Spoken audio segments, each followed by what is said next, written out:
I'm Ryden. Today I'll be showing you the physics of digital illustrations coloring. In order to start, we have to learn how digital illustrations works in physics.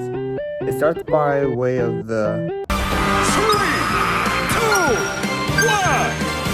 1. The electromagnetic spectrum is the range of electromagnetic radiation organized by frequency or wavelength. Before we get into the spectrum, we need to talk about how it's organized. The aforementioned wavelength and frequency.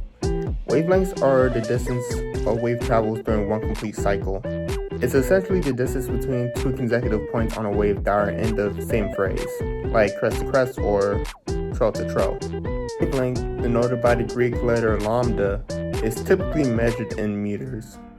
Meanwhile, in physics, frequency refers to the rate at which a periodic event occurs, such as the number of waves passing a point per unit of time, or the number of cycles completed by a vibrating object per unit of time.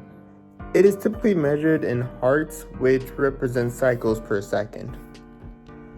The fundamental relationship in the electromagnetic spectrum is the speed of light, or c, equals the product of frequency and wavelength. The electromagnetic spectrum equation is the speed of light equals the product of frequency and wavelength.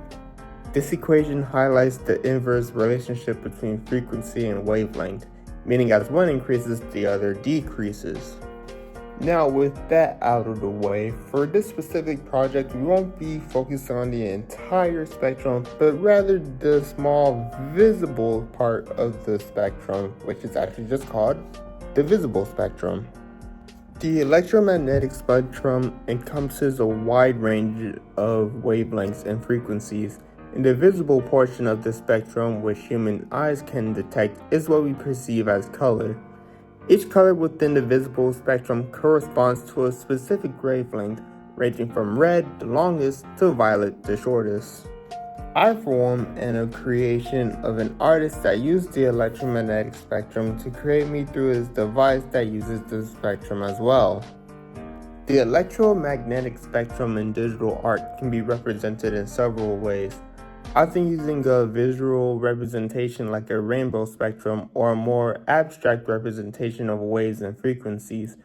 Examples include using the visible light portion of the spectrum, red through violet, for color palettes in digital art. We actually do have a couple of natural examples of the electromagnetic spectrum, the visible portion of it anyway, like our sun, which is the most dominant source for visible light waves that our eyes receive, or even rainbow and lightning. Anyway, I hope that the presentation was helpful to learning about the electromagnetic spectrum, and that you have a good day. Peace out. Wavelength denoted by the Greek letter lambda. So the equation. The electromagnetic spectrum in digital art can be represented in several ways, often using a visual representation. The electromagnetic spectrum in digital art can be represented in several ways, often using a... Oh my gosh! The electromagnetic spectrum in digital art can be represented in several ways, often using a visual... The electromagnetic spectrum in digital art can be represented in several ways, often using a visual... We actually do have a couple of real-life examples of... walking.